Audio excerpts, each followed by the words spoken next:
A gente estava aqui, né, tentando saber mais, né, sobre essa doença que tem seus mistérios ainda assim, a esclerose múltipla, né? Doutor Tiago Nascimento dava sequência aqui. O senhor dizia que normalmente tem duas características de ação da doença, é isso, doutor? Pois é, a doença ela tem algumas formas, né? Quais são as formas principais? A que mais é frequente é você ter o paciente ter o sintoma neurológico, que aí pode ser uma fraqueza, que aí pode ser uma fraqueza em metade do corpo, uma fraqueza nas pernas. Nesse caso é bem perceptível. Não? Bem perceptível. Tava lá no churrasco, de repente bateu aquela... Mas não chega a ser tão súbito quanto um AVC, por exemplo. O AVC é bem mais rápido. Sim.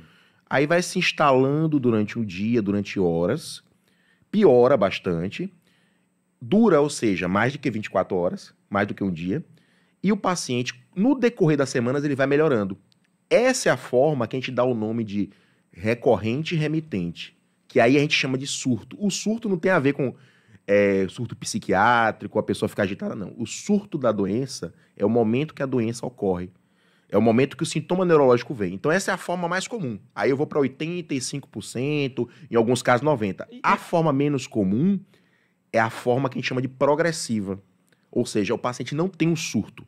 Ele vai tendo uma piora que vai decorrer de meses. Geralmente são mais sintomas de desequilíbrio, mais sintomas de urina presa, xixi preso. Interessante o senhor trazer isso, porque assim, eu tinha uma ideia equivocada de que a esclerose múltipla era uma doença progressiva, né? E, no entanto, 15% dos casos é que de fato é progressiva? Que é progressivo no início. Sim. Então, qual o detalhe? Essa pessoa que inicialmente... Porque aí é que vem a questão do diagnóstico ser atrasado muitas vezes. Imagine um jovem, qual é o perfil do paciente que tem esclerose múltipla? Uma mulher, a maioria das vezes é mulher, 3:1, de 20 a 40 anos, ou seja, uma mulher jovem, né? Tem um sintoma, vamos dizer, sintoma visual, como eu tinha falado antes. Esse sintoma visual, ela tem agudamente, ou seja, tem aquele surto, um sintoma neurológico com mais de 24 horas, e com o decorrer das semanas vai melhorando. Então, o que acontece? A pessoa tem um sintoma, foi lá, viu, às vezes não passou nem no médico, melhorou e deixou pra lá.